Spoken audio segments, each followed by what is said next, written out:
Hello and good afternoon from Jakarta. Welcome to today's FPCI-GRIPS Virtual Public Forum on Connecting, Collaborating and Co-Creating the Future of ASEAN-Japan Economic Cooperation. My name is Alexandra and I will be the Master of Ceremony for today's event. The Public Forum is brought to you by the Foreign Policy Community of Indonesia and the National Graduate Institute for Policy Studies, Japan. This is the second forum of this year's FPCI-GRIPS Virtual Public Forum series. We welcome our distinguished speakers for today's discussion. First, we have Dr. Alexander Chandra, the Assistant Director and Head for Analysis and Monitoring on Trade, Industry and Emerging Issues Division at ASEAN Secretariat.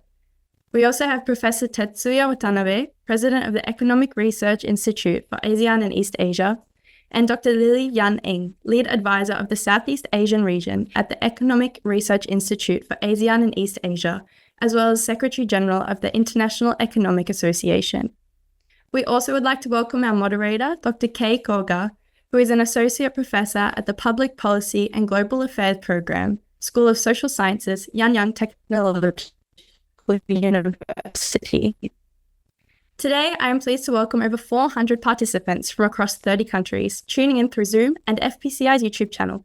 To name a few, we have participants from Indonesia, Japan, the Philippines, Laos, Singapore, Malaysia, Thailand, Brunei Darussalam, Vietnam, Cambodia, and Timor-Leste. Welcome. We would also like to inform all of our Southeast Asian participants that we are inviting you to participate in our ASEAN People's Perception Survey on Australia, China, the EU, India, Japan, Russia, South Korea, the UK, and the US.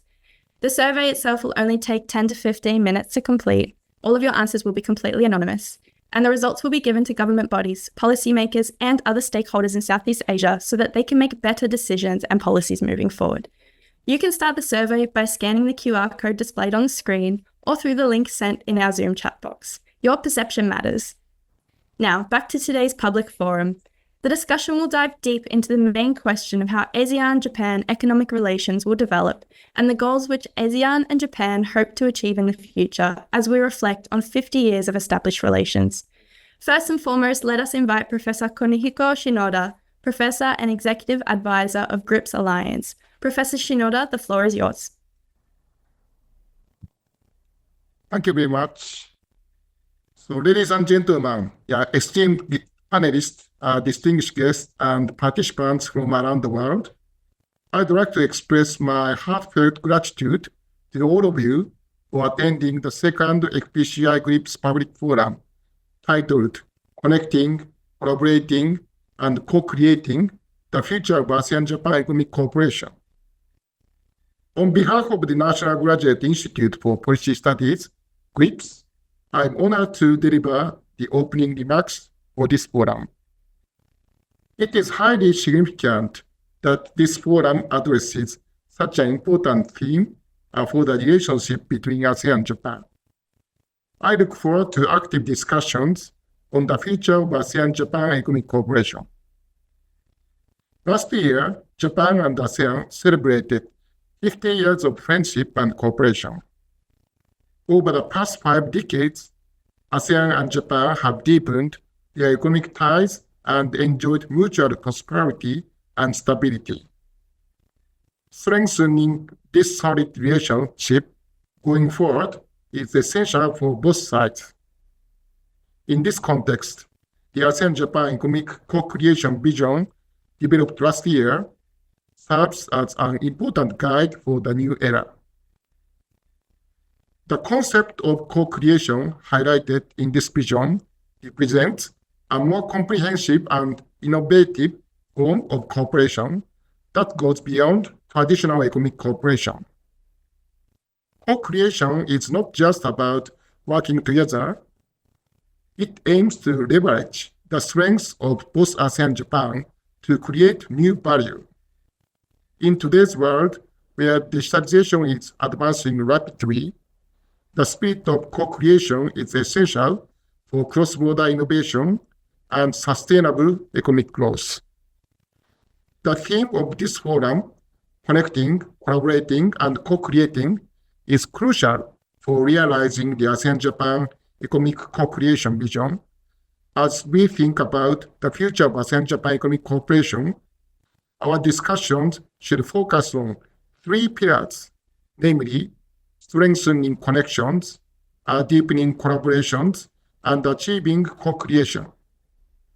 First, regarding strengthening connections, the economic linkages between ASEAN and Japan are becoming increasingly important due to changes in the global supply chains and the development of the digital economies. Especially, strengthening cyber-physical connectivity will be a key factor in improving the competitiveness of both regions as industries continue to digitalize. Next is deepening collaboration. Japan is ASEAN's fourth largest trading partner, and the economic relation between the two is strong. The ASEAN-Japan Strategic Economic Cooperation Roadmap from 2016 to 2025 has functioned as the framework for economic cooperation between the two. However, it is now time to review its achievements and challenges and take the next steps. In particular, we must assess the roadmap from the perspective of digitalization and sustainability and set new goals for the future. Finally, achieving co-creation. The ASEAN-Japan Economic Co-Creation Vision emphasizes sustainable economic growth and innovation. We expect tangible outcomes from co-creations, such as the creation of new business models based on sustainability and efforts to solve social and environmental challenges. This will allow ASEAN-Japan economic relations to grow even further in the next 50 years. During today's forum, through presentation by experts in various fields, we will deepen our understanding of these themes and discuss specific goals and action plans. In particular, the survey by FPCI and the Economic Research Institute for ASEAN and East Asia area on ASEAN People's Perception 2023 shows that ASEAN countries regard Japan as their most favorable partner. This reaffirms the strength of our partnership. However, we must not remain complacent in this comfortable relationship, but instead take on new challenges boldly. I hope that today's discussions will be a vital step towards ensuring that ASEAN and Japan continue to thrive together and overcome new challenges in the next 50 years in a constantly changing world. Finally, I would like to express my hope that this forum, co-hosted by FPCI and GRIPS, will inspire new ideas and concrete action plans for the future of ASEAN-Japan Economic Cooperation. Thank you very much for your participation and active engagement.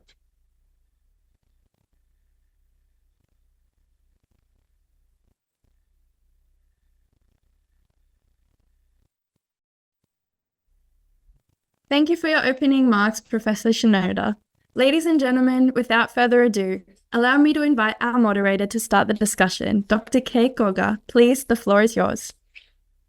Thank you very much. Thank you for your kind introduction, Alexandra. And then I would like to first thank the IPCI and then GRIPS for the organizing this very interesting panel.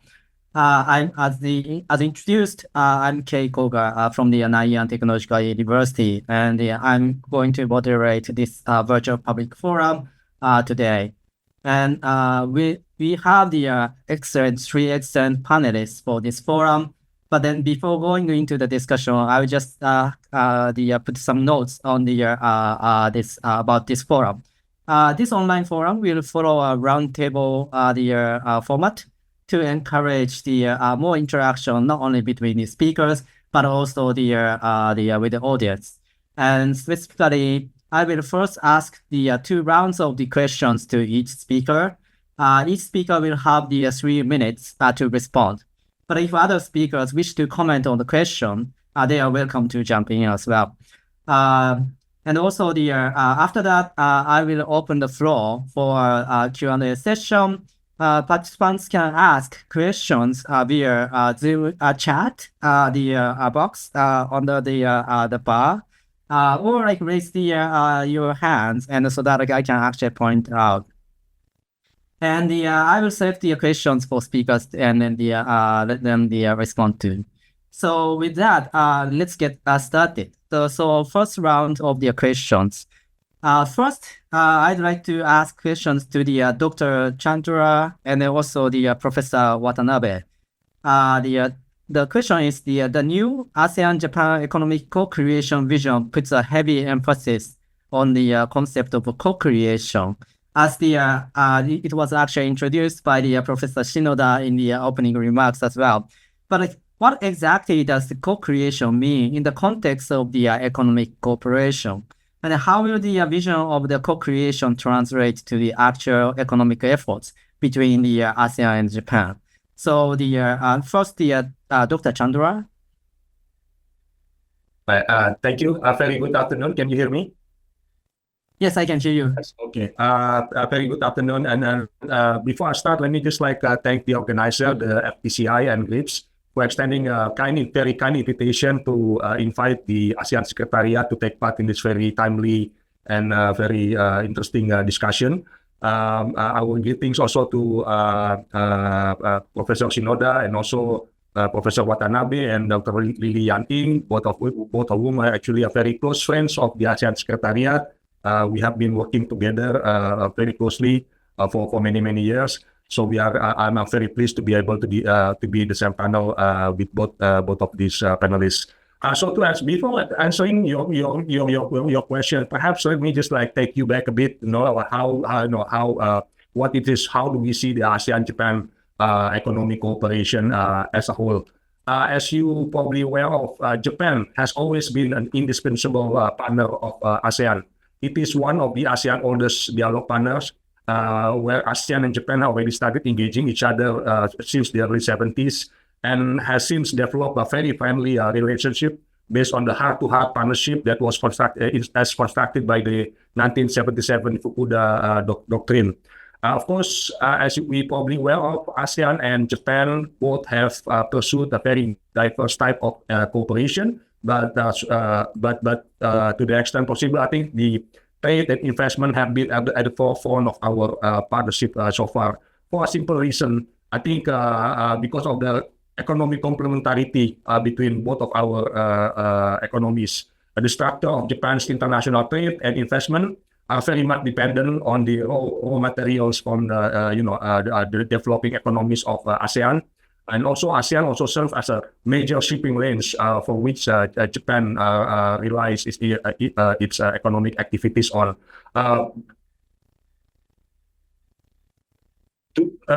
So also overall, ASEAN and Japan also recognize each other's potential as a stabilizing actor on the region's economic security. Now, I think Professor Shinoda already mentioned this already. Japan continues to be a very extremely important trade and investment partner for ASEAN. In 2023, it was the fourth largest trade partner. That is if the inter-ASEAN trade was excluded. Otherwise, it would have been the fifth. Two-way merchandise trade amounted to 239.5 billion. And this made up about 6.8% of ASEAN total trade in 2023. At the same time, Japan was also the fifth largest source of foreign direct investment in last year, and amounted to 14.5 billion, or 6.3% of ASEAN total. Now, as many of us know, at the moment, the key component of ASEAN-Japan economic cooperation has been the implementation of the ASEAN-Japan Comprehensive Economic Partnership. This is actually the second FTA that ASEAN has after its first FTA with China, and also the implementation of the Regional Comprehensive Economic Partnership Agreement, the largest free trade agreement in the world.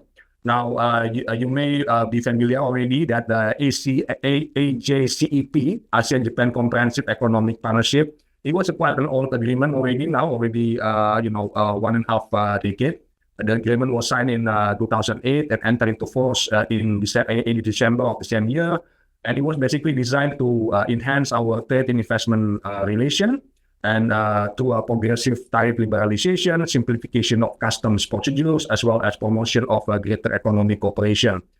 Over the years, we agreed to, both sides agreed to actually improve the AGCEP by agreeing on the first protocol to amend the agreement back in 2019.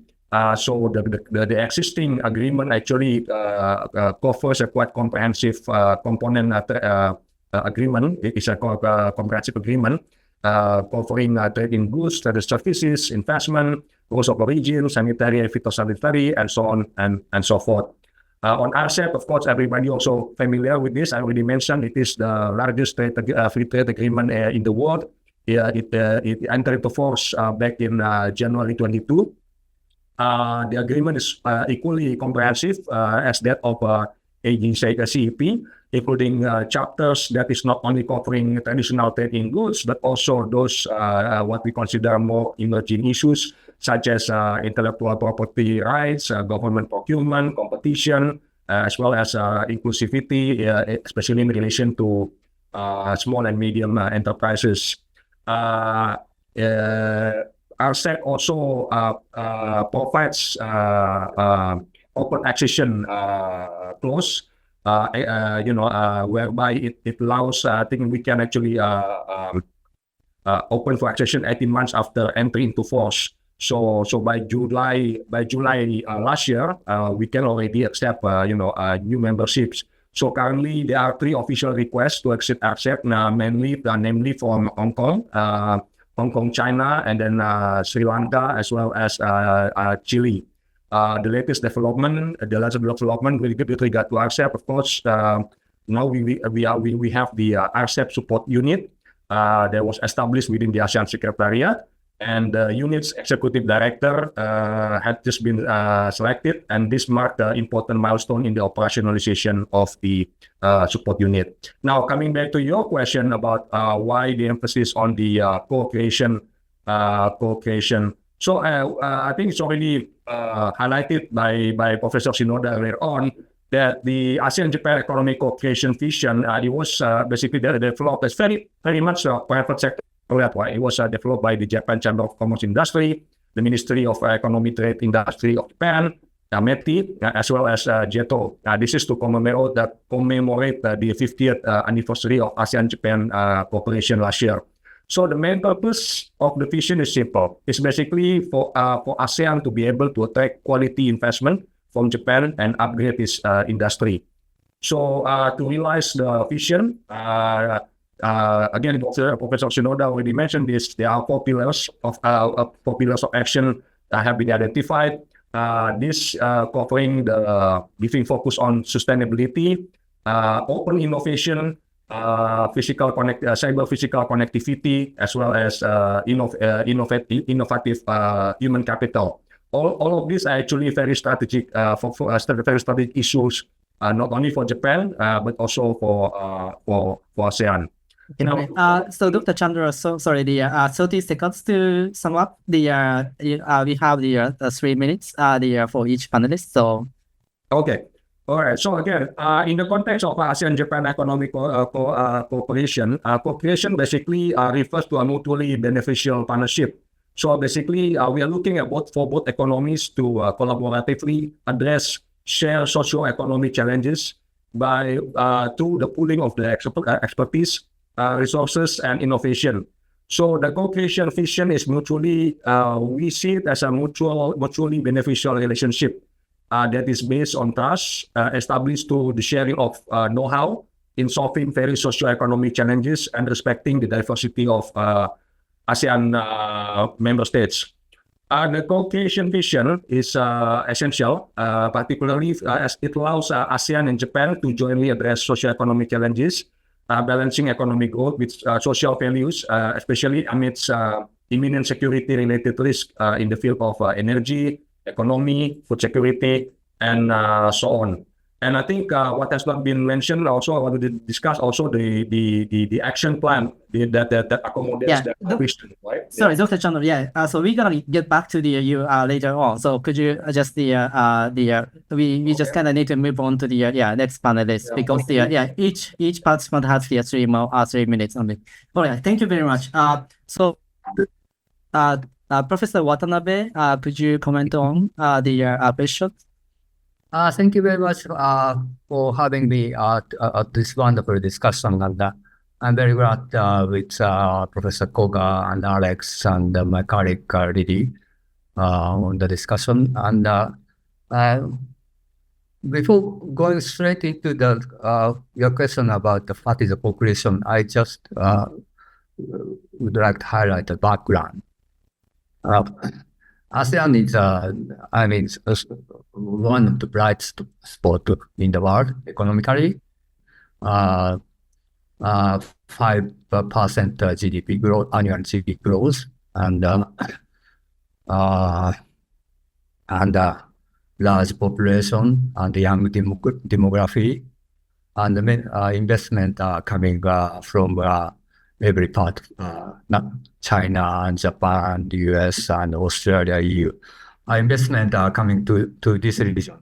So it's one of the bright spots economically and driver of economic growth if you look at the other part of the world. And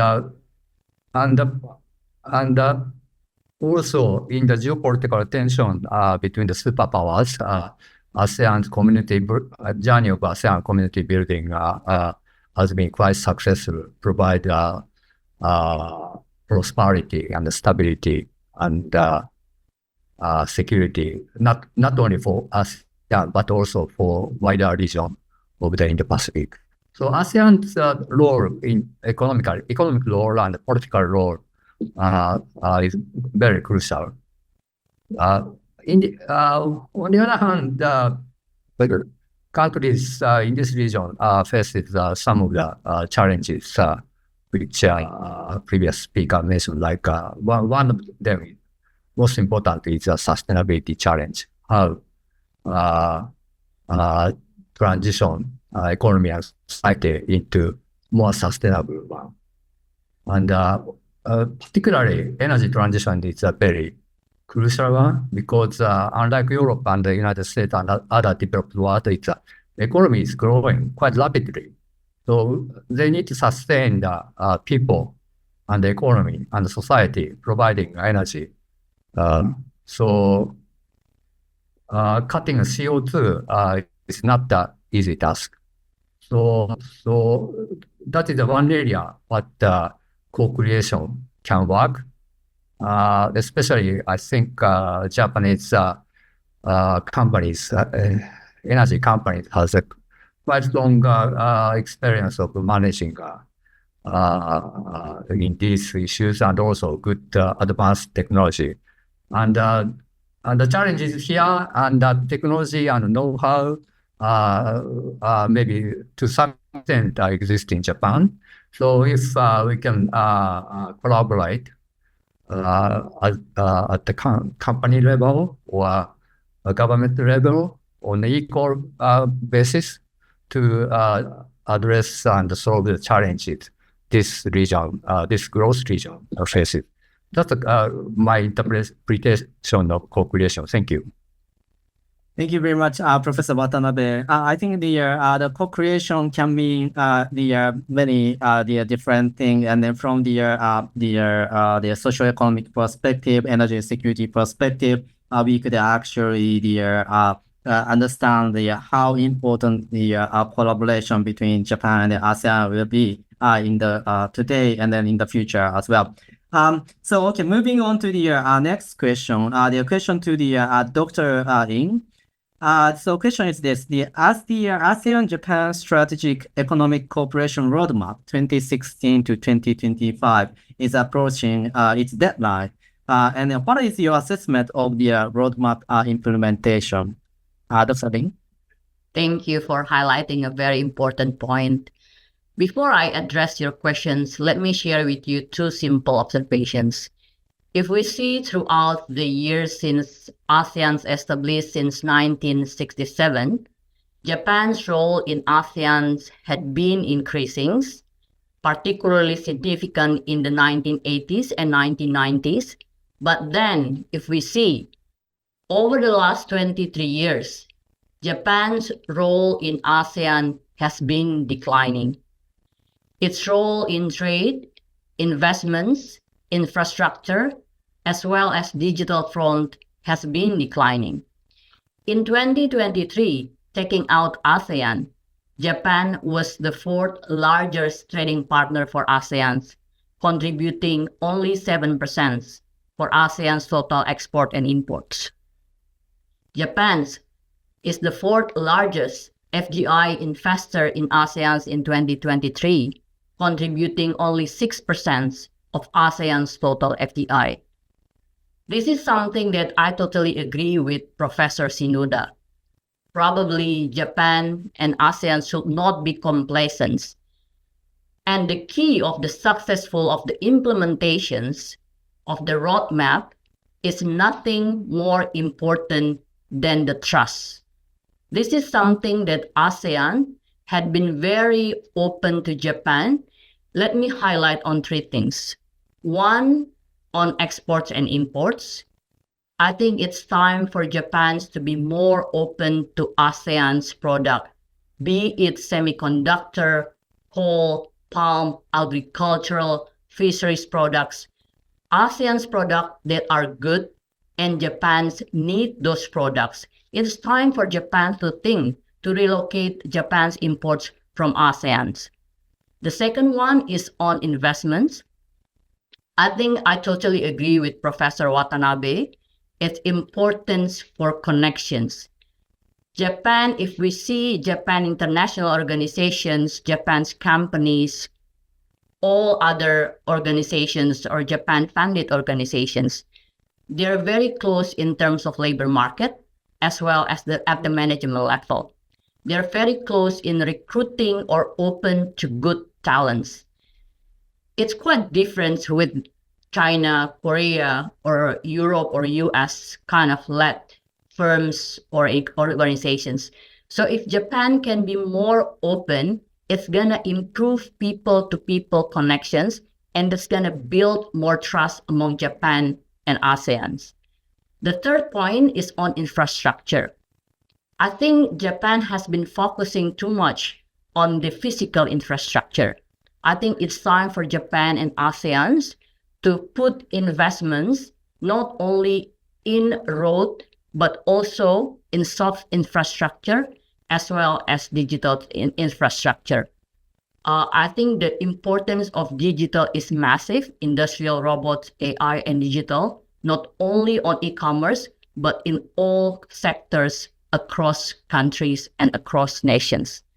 For further discussions, let's go for the next round. Thank you. Thank you very much. Your succinct comments on the question. I think there are a bunch of the things that like Japan could do to actually strengthen the tie with the ASEAN economically. Okay, so the again, like moving to the another question, which would be addressed to the Professor Watanabe and also Dr. In this time. The question is this: the ASEAN-Japan Economic Co-Creation Vision mentions the economic relationship between ASEAN and Japan has changed dramatically over the last 50 years, and it will keep changing over the next 50 years. What do you think the progressive changes that have transformed the ASEAN and Japan economic relations? This was actually slightly touched upon the Dr. In's kind of comments, but then the what both Japan and the ASEAN expect in the next 50 years. So to start with the Professor Watanabe. Thank you. Yeah, again, so I think some of the key areas what Japan and ASEAN can collaborate. One is, as I mentioned, the sustainability and energy transition. That's a key area. And the second is, digital innovation. Of course, I'm based in Jakarta, Indonesia, looking at the outside, Gojek and I mean, this application of digital technology is quite advanced in Jakarta, Singapore, Vietnam. More advanced, I should say, compared to Japan. So, and many startups are flourishing and emerging and promoting innovation and changing the landscape of society and economy. But the challenge here is how to sustain the innovation. What is we are seeing here is basically application of technology created somewhere else. Application business model to the challenge here. That has been quite successful, but to sustain innovation, maybe science and technology and new research and development like AI and life science and that kind of, or biotechnology, for example. So that is an area where ASEAN and Japan enhance their collaboration, and I think Japan can create a value to collaborate with this very innovative and dynamic growing region. And I have more to say, but I'll come back later. Thank you. Great. Thank you very much. So innovation and then the sustainability are the two kind of key the words, I think. So Dr. Ng? Good. That's very interesting.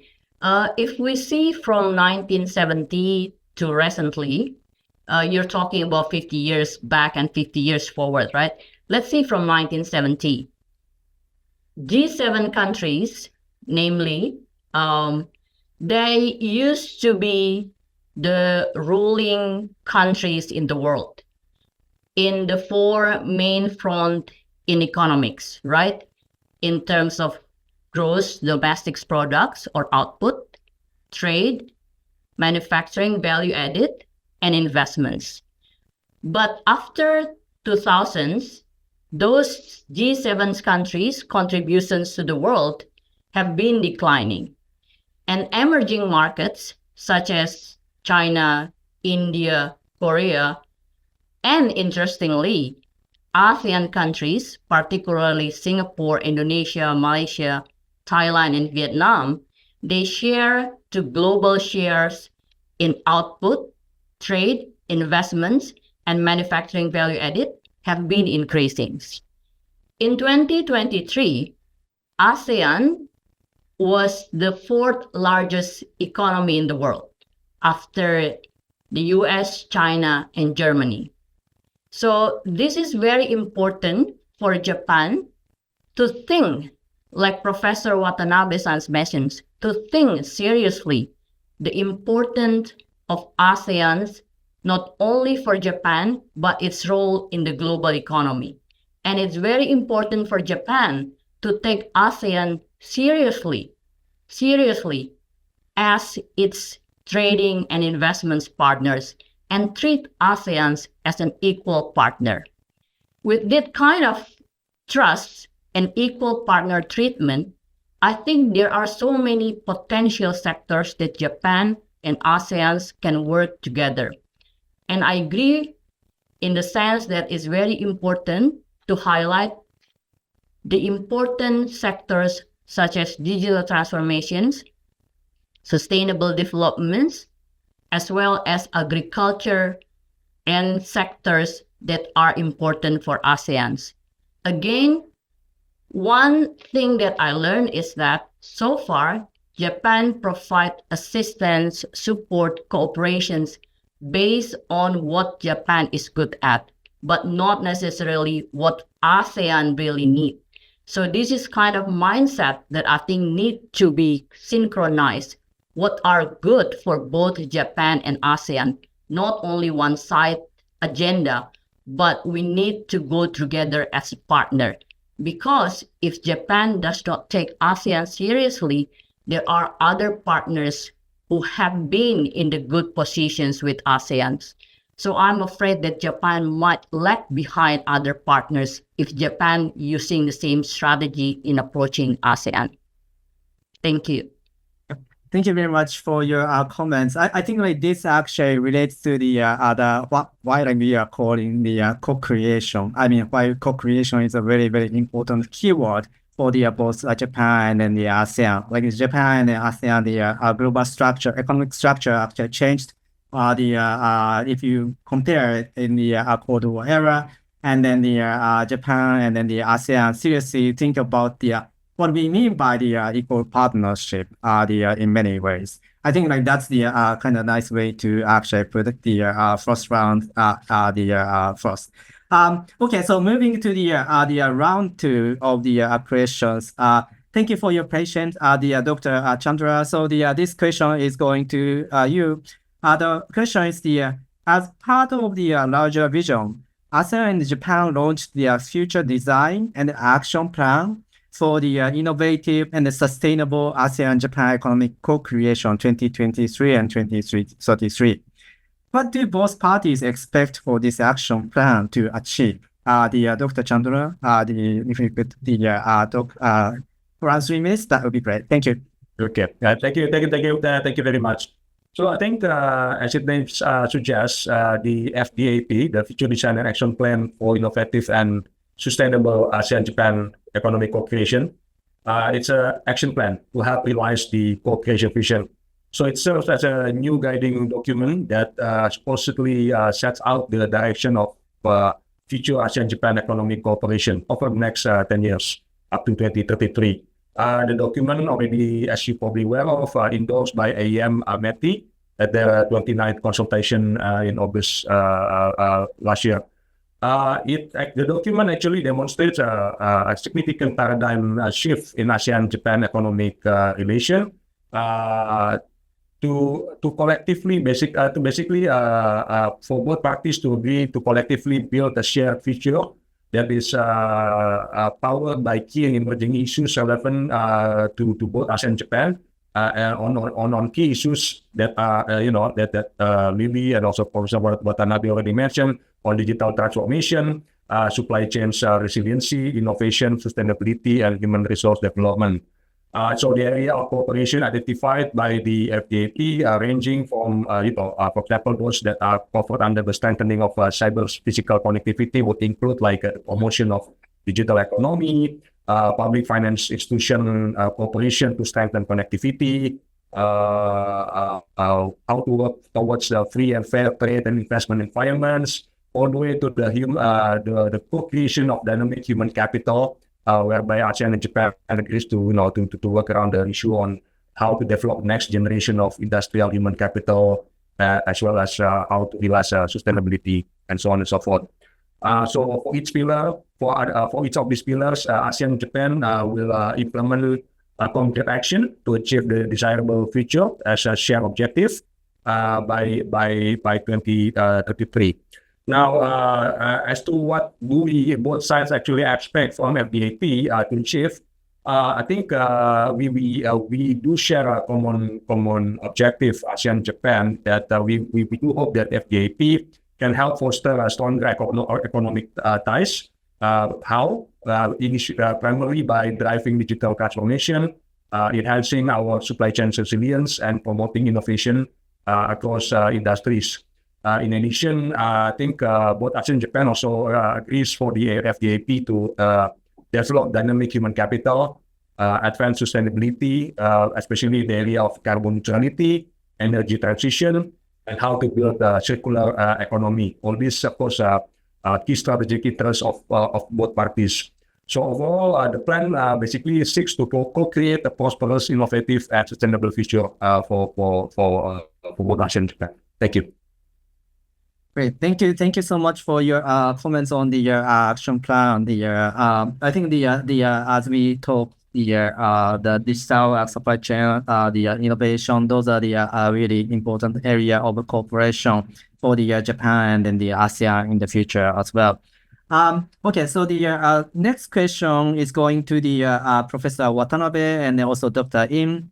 The question is this: based on the survey by the FPCI and the Economic Research Institute for the ASEAN and then the East Asia, that is the area, on the ASEAN People's Perception 2023. Japan was concluded as the most favorable partner by the respondents.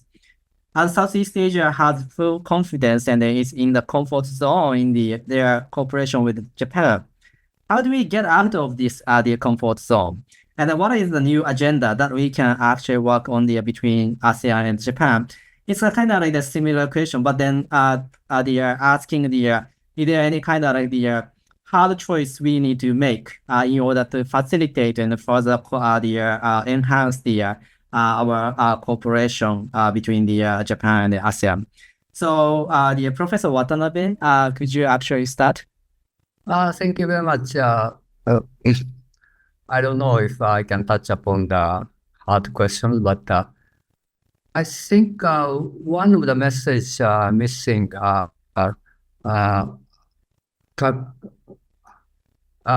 of the messages coming from our survey, FPCI, jointly with the area, is number one is Japan is a trusted partner. But what is there are other key messages from the survey. The survey basically addressed asked the people in Southeast Asia on their view about the direct partners like US, China, Japan, and India. That's the basic structure. And for Japan is a trusted partner. But other messages, key messages, the United States continue to be a strong partner in terms of, strategically or political security, providing stability to the region. That's the one message. And message two is, economically speaking, China is, as my colleague really mentioned, that China is a strong partner, key partner for their business and economic relationships. And then comes Japan, and Japan is a trusted partner. That is a sort of comfort zone what Japanese people are staying at. So, but the real challenge is that it's how, but trust is very important. Japan will play, I'm Japanese, but I'm now working at the international organization in Jakarta, so I'm not the representative of Japanese government or Japanese. But I should say one of the characteristics of the Japanese people is that they can be an honest broker, and Japan, of course, their life history. Of course, we have to recognize always. But past 50 years, Japan cultivated trust with ASEAN countries through policies and investment and economic relationship, structural development and human resource development. That's the trust. But for the going forward, looking into the next 50 years, how next generation of Japanese and ASEAN people can translate trust into reality and real actions. That is a huge agenda. So in order to do that, both young people, entrepreneurs, startups, both from ASEAN and Japan, visit each other. ASEAN people, now many young ASEAN people visit Japan, but I think they encourage more and more Japanese young people visit Jakarta, Indonesia, or even rural areas, and talk to their counterparts and looking into what are the challenges they face in terms of sustainability or rural development, preservation of nature, and the rural community. That is where Japanese young people and entrepreneurs can collaborate and contribute. And that would be, of course, a contribution to the region, but also sort of source of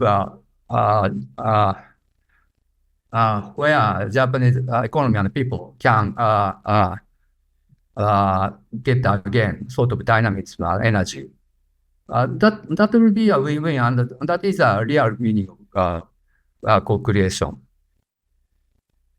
Thank you very much. Thank you for your comments on the friendship is important, but then we need to actually aim more further, and then that's the important actually message.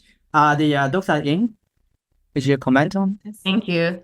Like this is very interesting, and you can see how the growing ASEAN's role in the global economy, because lately there are so many surveys on ASEAN's perspective on the global players, US, China, Japan, EU, and the world are really concerned what ASEAN really think. And sometimes like the results can be varied. It depends on how the surveyor, the respondents, the funding. So it's quite interesting to see this kind of dynamic. But I can see like in general, ASEAN still see Japan as a partner, like development partner. So I don't see any negativity across surveys that I have read. Across countries, whoever funding the surveys and whoever respondents. In general, I can say like ASEAN see Japan in the natural way. Again, I want to highlight two things. They see the roles of Japan has been declining, and they see the roles of Japan's trust. It's kind of how much Japan's really trust ASEAN. And I totally agree with Professor Watanabe. I think ASEAN and Japan, we can work in so many sectors. The key is on trust and how we can improve people-to-people connectivity. And my suggestions is simple. One is Japan open labor market. Japan needs many workers from ASEAN in health, in architecture, in accounting, bookkeeper, so many workers that ASEANs are good in supply, and Japan needs to sustain Japan's economic growth and Japan development, and that's crucial. The second one on people-to-people connectivity is to provide more exchange program, skill exchange program, students exchange program. If we see in the early 1980s, 1990s, Japan and ASEAN have very active in this skill exchange, students exchange, but now it's very rare. The third is on the internship programs, research programs, and there's so many people-to-people connectivity. And again, on the talents, and this is very important for the development of Japan business, Japan's led or Japan-funded organizations. Japan should be more open to ASEAN talents, because nowadays ASEAN is different from ASEAN 20 years ago, right? So Japan should acknowledge ASEAN's talents and to embrace these talents, having them into into Japan's inner decisions making process. I think with this kind of movement, Japan can get trust from ASEAN's countries. Like I mentioned in the beginning, ASEAN see Japan in the natural way, but how Japan see ASEAN, that really matters a lot for ASEAN's countries. And I don't see that Japan see ASEAN in the respective way as ASEAN see Japan's. Thank you very much. Thank you for the comments. I think the more interaction between the Japan and the ASEAN countries are really important. And then in terms of those kind of interactions, particularly human exchange is important. The issue is also important as the Dr. Chandra talks about those kind of the particular issues like digital connectivity, innovation, and sustainability. Those are important, but at the same time, like we need to actually cultivate the human capital, both countries, and then understand like the new kind of situation we are facing in the Japan and ASEAN, and then from there, probably like we could actually go ahead and then sustain our understanding, in-depth understanding of the each country and the region. Okay, thank you very much for all the comments. Now, like I would like to open the floor, and then if you have, I think I have lots of the questions on the chat box. I have to go through, but in the meantime, if you have any question, and then if you are willing to raise a hand, please do so that I can actually point out and then give a mic to the participants. Anybody wants to actually raise hand?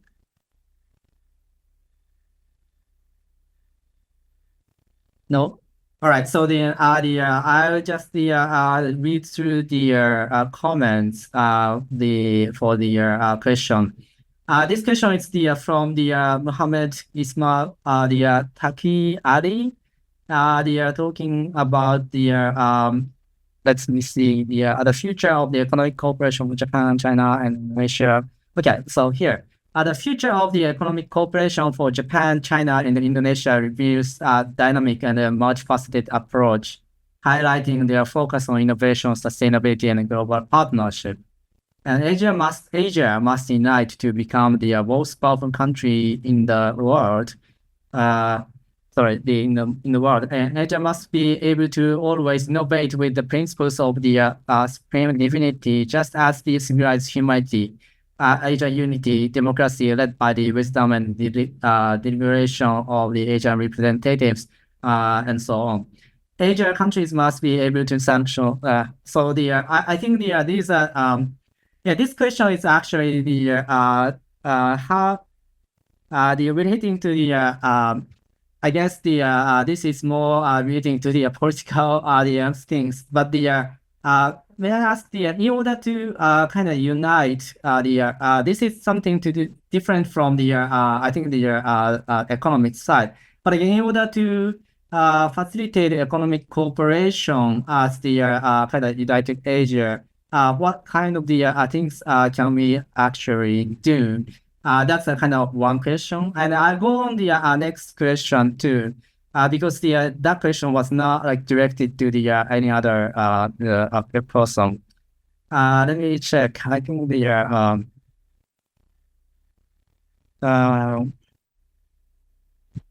okay. So this one, this question is from the Aaron Lucas from Australia. Through which organization can we start communication with the regard to the establishing a joint venture on any project in Japan? So. Are we going to use the international organization, like ASEAN? And is there any kind of specific ASEAN related organization to facilitate the joint venture on any project? I think Professor Watanabe and Professor Dr. Chandra and Dr. In all talks about the sustainability, innovation, energy, and then also digital infrastructure too. If you have any kind of the particular field you think is important, and then any kind of like an international organization or civil organization that facilitates joint venture, can you name the some of them, or like is there any kind of comments like you can actually make? Professor Watanabe? Yes, thank you very much. If you allow me a bit of PR explain the area, the international organization. We are research institute, but recently Japan and some other countries in East Asia and Australia launched jointly a new initiative called Asia Zero Emission Community. that is a project initiative try to jointly collaborate toward achieving a net zero goal for the region.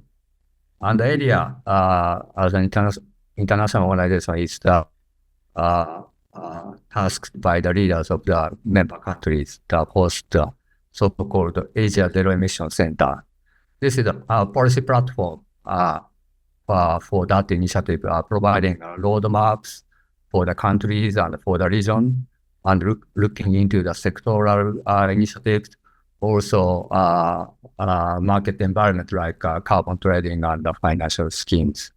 And we are aiming, the new center will try to be a multi-stakeholder policy platform, not just for the government, but also investors and the private sectors from the region. So, of course, so we can serve as a platform for the matching. Of course, specific concrete project need to be done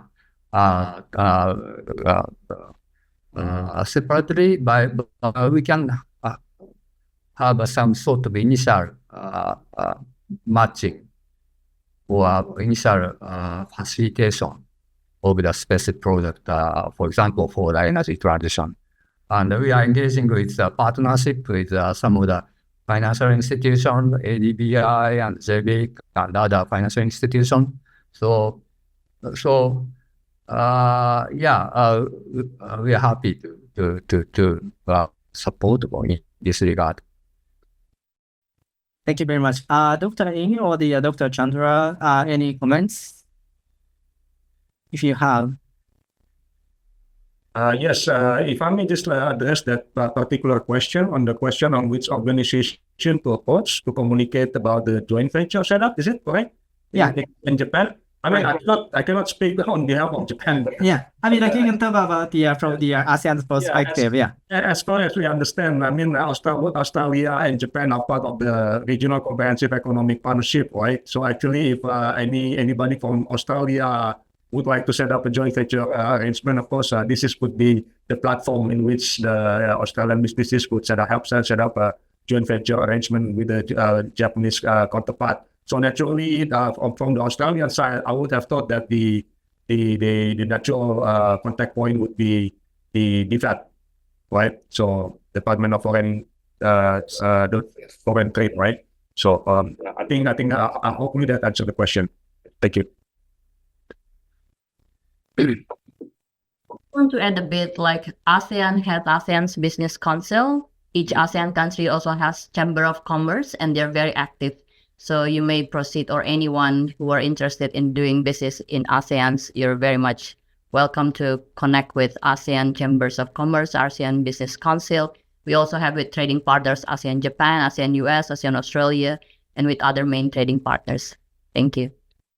All right, thank you very much. So the next question is actually from the Thomas Aquinas from the Philippines.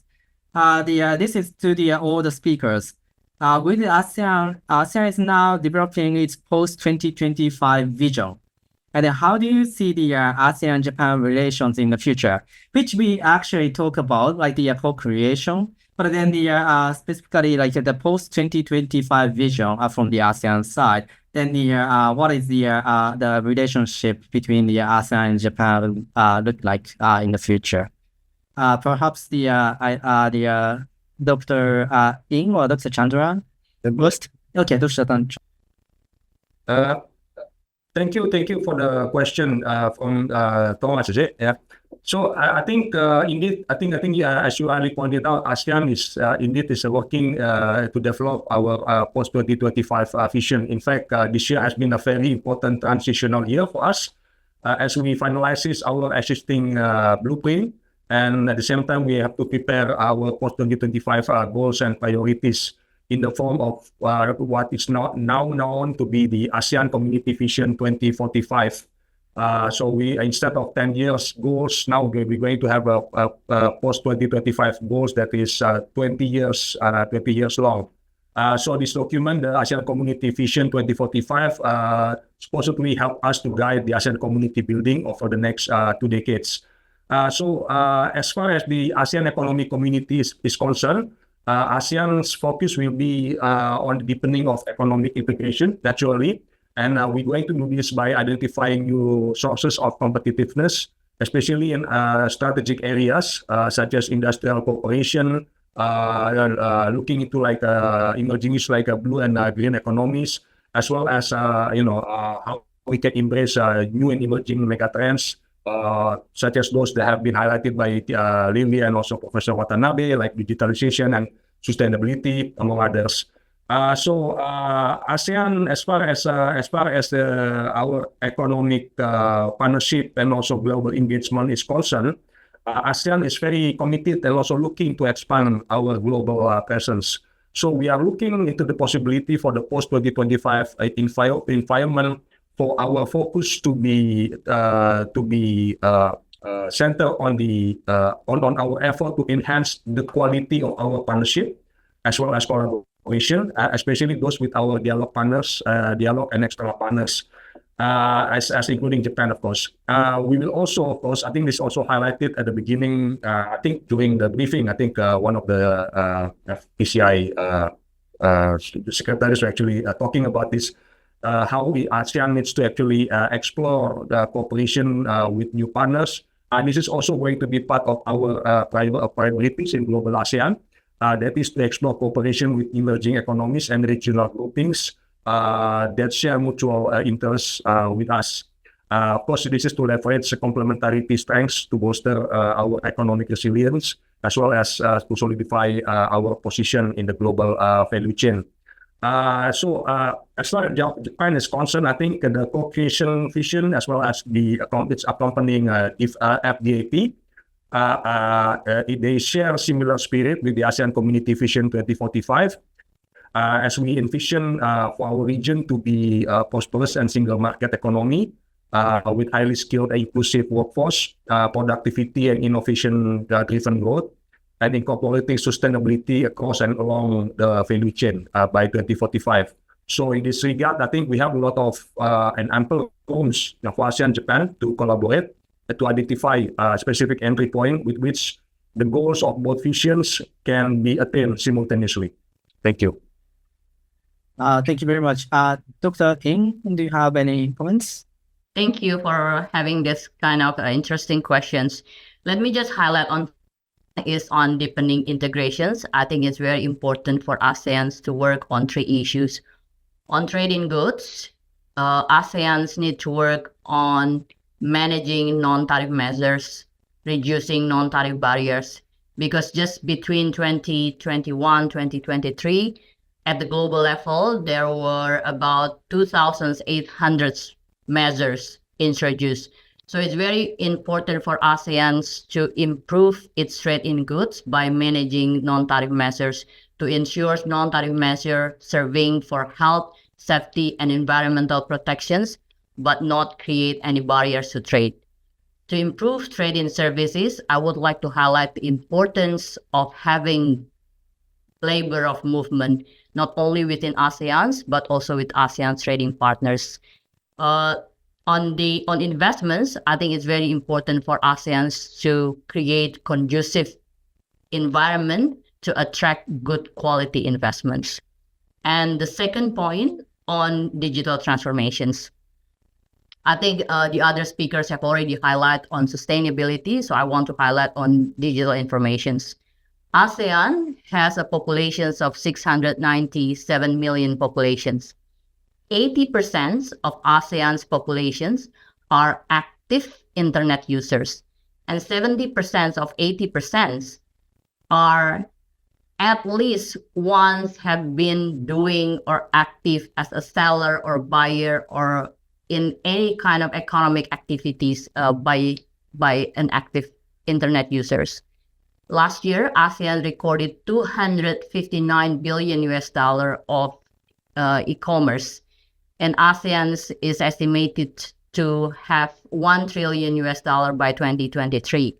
So this kind of huge potential in ASEAN, unfortunately, Currently, we are still only focusing digital transformations in the area of digital trade.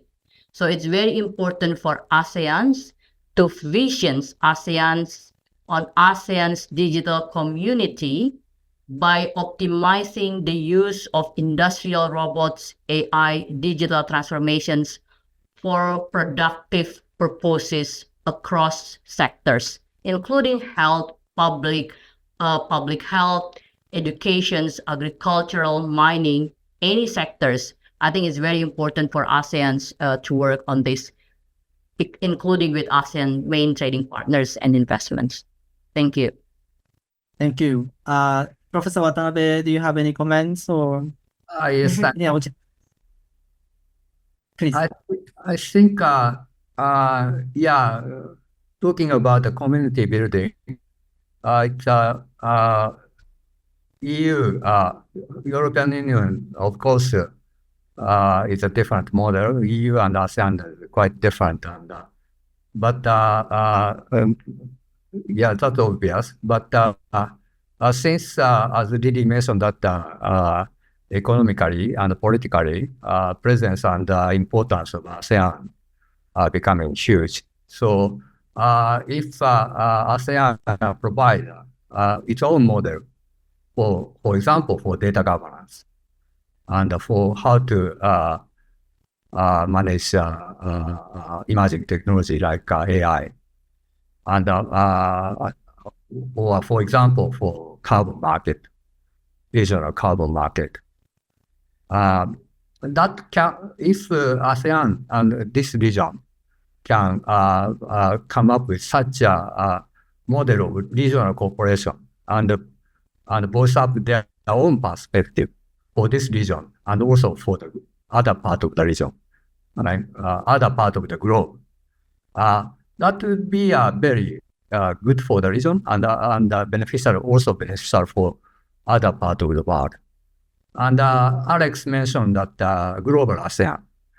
And there are many other emerging regions like Middle East, GCC, and South America, and maybe after that, Africa is coming.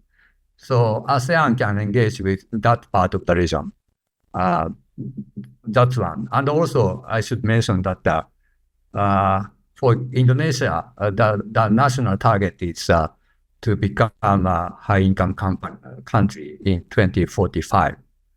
And Indonesia and Thailand are making a bid to join the OECD. So that's a part of global ASEAN.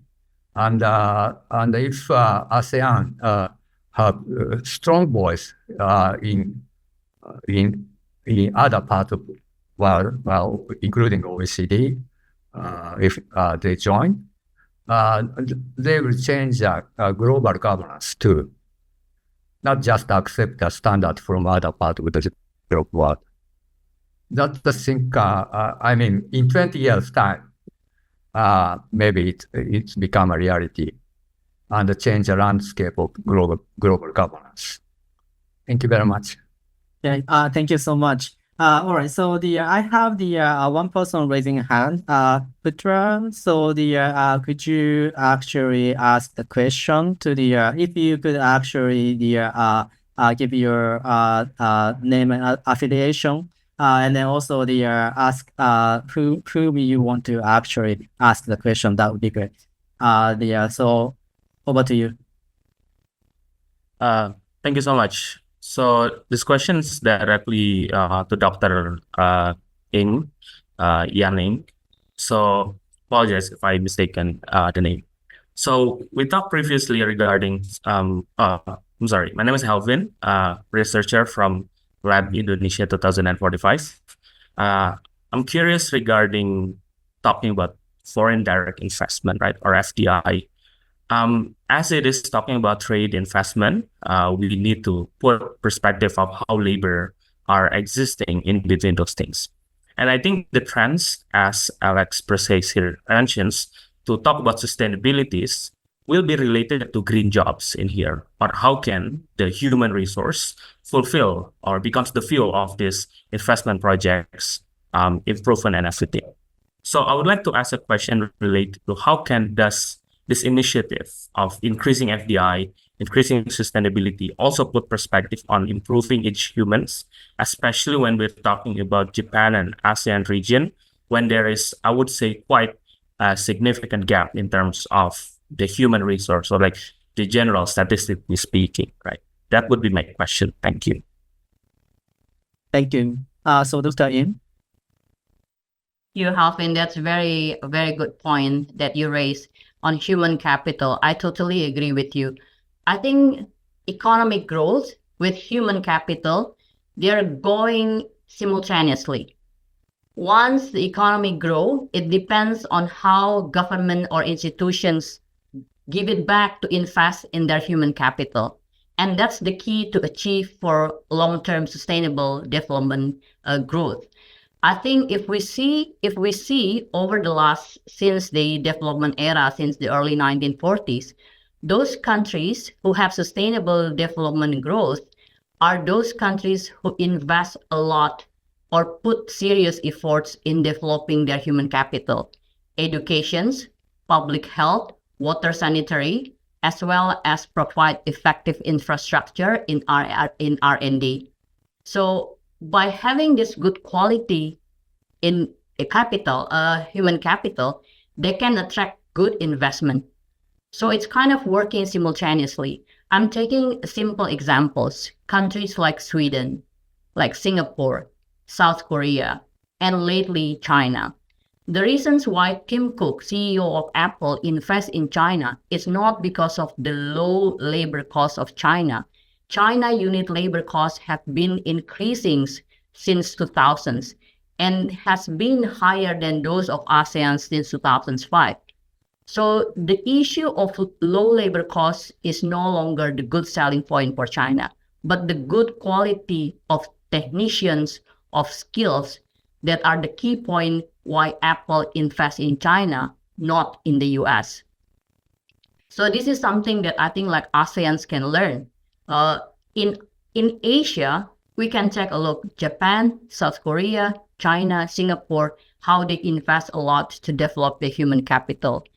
And again, I want to highlight the importance why I provide a strong, important point on labor movement, because countries like Japan, South Korea, now they're facing aging populations and they need good labor, good worker. And ASEANs have that kind of quality because once they're lacking of their workers, their economy will be in downturn. So they need good working age people, labor force to support the growth of economy, right? So that's why I think it's very important for Asia to put integrations in labor movement. And each ASEAN, not only ASEAN, each of us need to put a lot of efforts in improving our human capital. Thank you. Thank you very much. Thank you for questions and comment. Let's continue. I have the question from Andrew from Malaysia, and then this is going to direct it to all the panelists. It says, Dr. Ng mentioned about AI earlier, but the question is for all the speakers.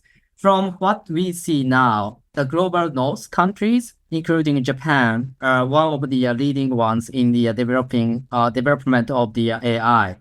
While the global South, including the Southeast Asia region, is still behind, what role do you think Japan can play in the development of the AI with the ASEAN?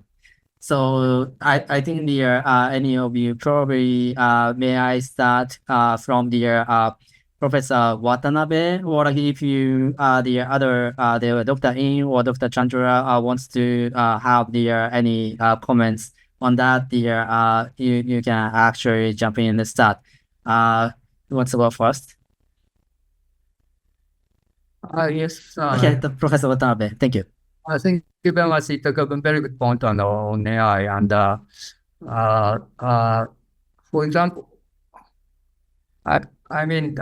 for example, in Japan, university like Tokyo University and Kyoto and other private university as a good engineering school, and they are very much focused on the development of AI, and not just the development, but but also for the application of AI in collaboration with young entrepreneurs and startups.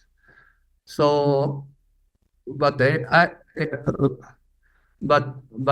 ASEAN and Southeast Asia, many issues to be solved by AI. So if universities and startups and also governments can collaborate between the ASEAN and Japan, solving specific issues like sustainability and data governance using AI, that would be very beneficial. And I think collaboration and cooperation should be mutual.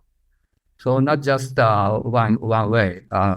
ASEAN can learn from Japanese technology, but Japanese institute can learn from ASEAN how they can apply and solve the issues here in this region. So it's a mutual and a win-win for both. Thank you. Any other, Dr. Ng, Dr. Chandra, if you have comments? If not, okay, yeah, Dr. Chandra. Very briefly, actually, just to inform the audience that ASEAN is also actively engaging on the issues of artificial intelligence, of course. And this is under the guidance of our ASEAN Digital Minister meeting. So recently they established the working group on AI governance, the working group on anti-online scam, as well as working group on submarine cables. This is basically to address pertinent issues related to the governance of artificial intelligence, as well as to promote safe and responsible use of AI, as well as to enhance the collaboration to combat online scams in ASEAN region. In February this year, I think ASEAN member states also released the much anticipated model for artificial intelligence, or the ASEAN Guide to AI Governance and Ethics. The model, of course, takes a non-binding approach to AI development, putting forward a set of guidelines for governments and also businesses to follow as they develop and use AI systems in the region. Yeah, thank you. Thank you. Yeah. Thank you for raising. I think it's very, very, very important issues that we all need to focus and pay attention on. I don't mean to promote my book, even though I always do. I see like many of participants are students.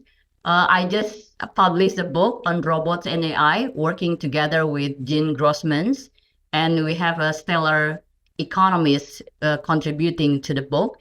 It's a free access book. I'm coming from Indonesia. I know how expensive and how difficult to get a book, so we make it publicly open.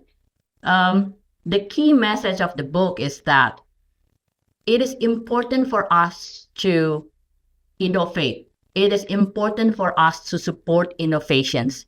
But at the same time, you also need to pay attention on the impact on employment, wages, equality, and on the overall human welfare. So this is something that we need to work together on how to regulate the innovations of industrial robots, digital transformations, and AI. That's one key point. So far, if we see over the last 5 years, Asia, China, Japan, Korea have been leading in terms of industrial robot adoptions, adopting about 570,000 industrial robots in 1 year in 2021. And South Korea even aims to have industrial robots and human with the compositions 1.10 by 2030. So that's how fast the growth of industrial robots, digital transformations, and AI in the regions. What I always advocate every time I'm invited to deliver a speech for ASEAN is that ASEANs need to think what would be best for ASEANs. I kind of take from Professor Watanabe on seeing EU. So EU can be one of the reference. We can see EU Services Act, EU Market Act. We can also see US, we can also see China regulations and other regulations that are available right now. But always keep in mind that we use only as a reference, not take them as what it is now, because it is only ASEAN that can decide what will be best for ASEAN. And I just want to highlight that it is very important to support the innovations, but at the same time, we also need to work together to ensure that the innovations will be created such that to improve human welfare, not the other way around. Thank you. Hey, thank you very much. We have still like lots of the questions, but then because of the time constraints, like I'm afraid like we cannot actually go through all of them. I actually wanted, but personally, I wanted to ask some more questions too. But then I'll just keep it in my mind. Okay, so finally, I think I'm just going to ask each panelist to give the final remarks, probably like 1 or 2 minutes, and then that will be the end of the session.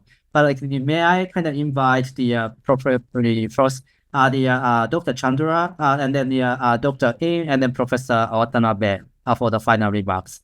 Dr. Chandra, over to you. Okay, thank you. I think Professor Watanabe should be the first, but okay, I'm going to take it up. But I think essentially it has been a very interesting discussion this afternoon, and thank you for all the interesting questions. Apologize at the beginning, I took up a bit more time than I was supposed to. But I think the key message that we would like from the ASEAN Secretariat, we would like to emphasize here is that Japan was, is, and will continue to be an important partner of ASEAN.